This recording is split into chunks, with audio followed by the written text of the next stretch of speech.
Hi, Eagle Tribune's Dave Willis here with Andover track coach Peter Comeau, who was a volunteer at the Boston Marathon today. Peter, tell me about what you saw. Mayhem. I was volunteering, and I was one of the volunteers who was giving out the blankets.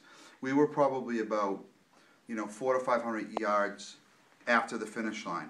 What happens is when you come through the finish line, you get in line, you get your waters, and you give out blankets. And I was doing the blanket.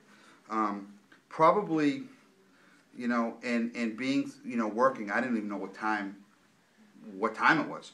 But somewhere, an hour, 2 hours into a mad rush, I hear an explosion. Kind of thinking at first fireworks or maybe a cannon, Patriots Day, not really knowing. And then 30 seconds later, I see another explosion, and we were close enough where we could see the smoke. When did you realize that something was really wrong? Probably about a minute later, when everybody was running towards us frantically screaming. And originally what I was thinking I was going to do was just kind of go and see what was going on. So I started making my way towards the smoke, when behind me there was a vehicle trying to get by, but it was just too many people in the way. So I guess what I decided to do was run in front of the vehicle and just start pushing people away so it could make its way up. And next thing I know, I'm at the starting line now. I see a couple of my buddies who are track officials, and they're pretty shooken up. And I talk to them, and is everybody all right? I go through a couple names. Yep. And at this point, they're trying to take the clocks down that crosses the street, because the vehicles have to come in. So I help them do that, and I just wandered 15 feet to kind of get a better look, and it looked like it was a war zone. And at that point, amazing people, EMT people, they were just helping people. They were civilian people, talking to people. It's going to be all right. And probably it's about 7 to 8 minutes from when I get there, and these people are bringing these cardboard boxes of gauze, and I see people grabbing it, and someone saying, "I need, get me gauze. Someone get gauze." So we that's what we did. We started bringing gauze to whoever asked for it, and maybe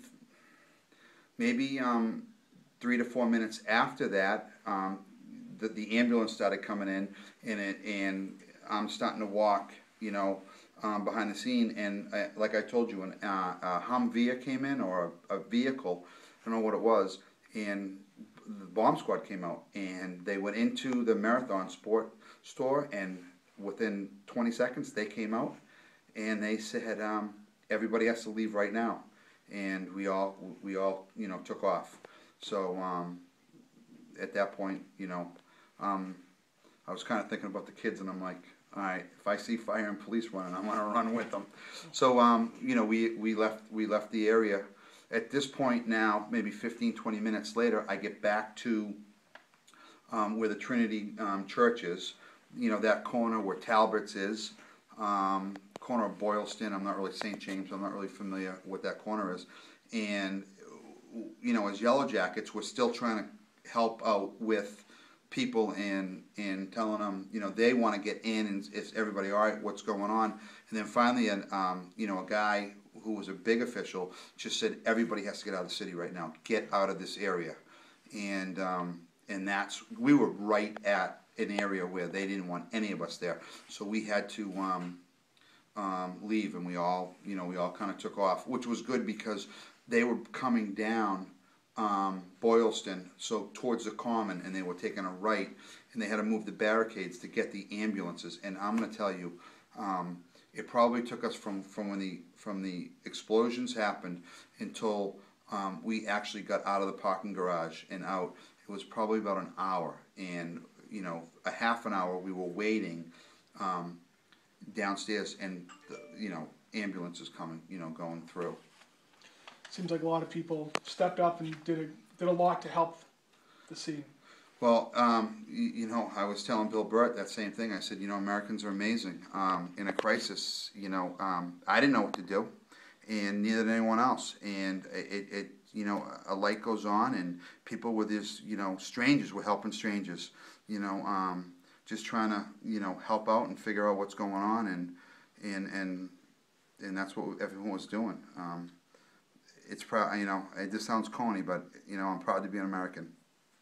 Well, Peter, thank goodness you're safe, and thank you for recounting your experience. Thanks, anytime.